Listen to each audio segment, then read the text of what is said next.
On ne présente plus Marion Cotillard.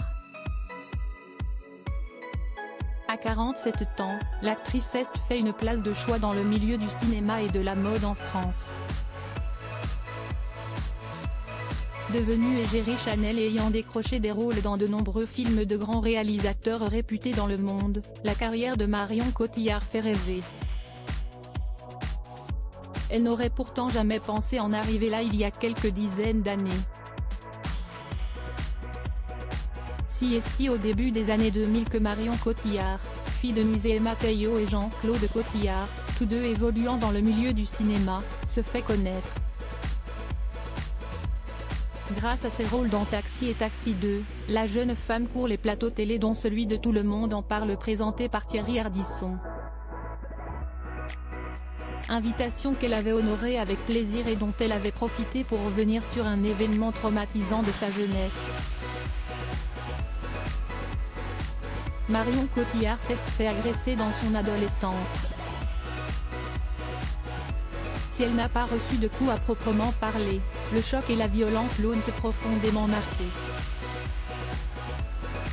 À l'époque, elle vient d'aménager dans la région de la Beauce près d'Orléans avec ses parents après avoir quitté la cité en région parisienne. Dans son nouvel environnement, elle sympathise avec une Marocaine. Ses liens avec elle ne sont pas bien vus par deux connards du Front National.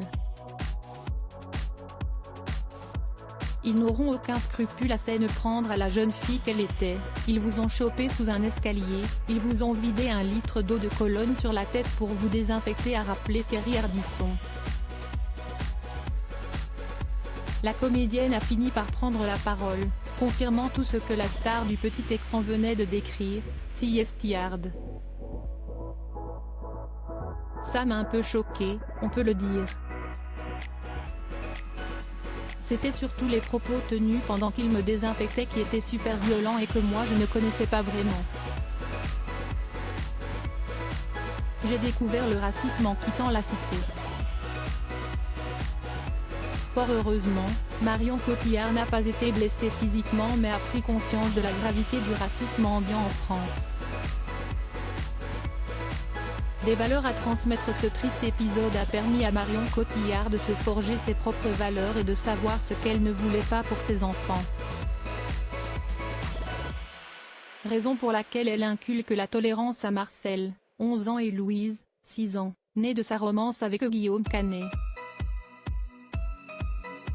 Si ces confidences à leur sujet se font rares, cela ne veut pas dire qu'elles ne s'impliquent pas dans leur éducation. Mes enfants ont le droit de me rejeter, de ne pas m'aimer, et si jamais cela devait arriver, je serais heureuse qu'ils me le disent, parce que cela me permettrait d'avancer.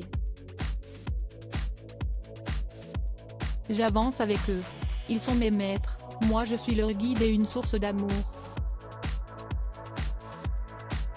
Tout ce dont ils ont besoin pour s'élever dans le monde.